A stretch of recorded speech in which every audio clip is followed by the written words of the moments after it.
Is she actually pregnant in some house by the pool man's baby? And by the power of Xenu in her menopausal, post-menopausal state, she was able to conceive. But her evil husband, the powerful leader of Scientology, David Miscavige, wants to force her into an abortion. And the city council is the only thing standing between life and death. Sometimes the internet gets me. I fell for it. I was like, shocking news about Shelley Miscavige, the missing wife of David Miscavige. Where is she? Okay, I don't know. I don't think so. Watch this, though. It snowballed. Keep your eye on that Scientologist in the background. And that lady. Some things happened, and we ended up making love, and she was married. And come to find out, she was married to a very powerful man in this community. His name's David Miscavige. Woo! And the woman that I was sleeping with is Shelley Miscavige. And she, right now, is scared for her life, hiding. And she has my baby inside of her uterus right now. She's pregnant with my baby. And now they want to get an abortion. Do you understand that? So I'm here in this community begging you to stop David Miscavige from killing the baby in Shelley Miscavige's womb. And on top of all that, she's postmenopausal.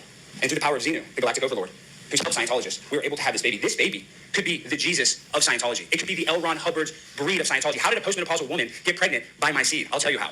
L. Ron Hubbard. So we love this community, but I don't love women like Shelley being scared with my baby. So I'm asking you, the council here in Clearwater, please protect my baby. I'm anti-abortion. And Shelley would tell me stories about how when she would make love to David, they could only do it if they were watching Top Gun and they had the volume fully high. And she told me some sick stuff about Scientology, about how they excommunicated people, and I'm sick of it. So Clearwater's a beautiful place, but it is infected with a disease, and that disease is Scientology. So please do not let David Miscavige touch my baby. We are going to name it L. Ron, but that's neither here nor there. It's going to be L. Ron Stein, not L. Ron Miscavige. So David, I know you're watching this. Give me my baby back and let Shelley free. All right? Let Shelley free! Calm down. It's satire. Also, it's pretty funny and also dark, and I think that's the way sometimes you draw attention. Obviously, this guy's trying to get attention for himself. He is a known troller, punker, activist / he's a comedian. That's what I meant to say. A comedian. Did you think this was funny? I think it's pretty hilarious. I also think it's clever. You really have to have a tight set if you're going up for your 3 minutes to talk to the city council. Obviously, that was sped up.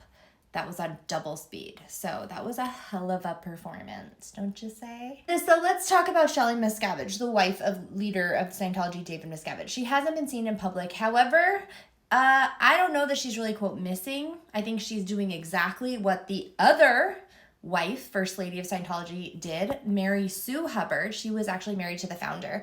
She went to prison. He went into hiding. And from what I understand, they never saw each other again. She outlived him by almost 2 decades, maybe 2 decades.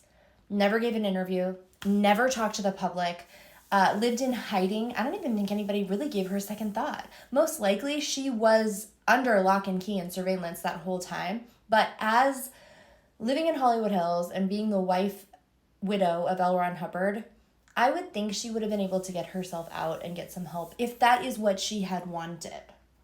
Clearly, that's not what she wanted. So anyway, what do you think? What is up with these cult leader men?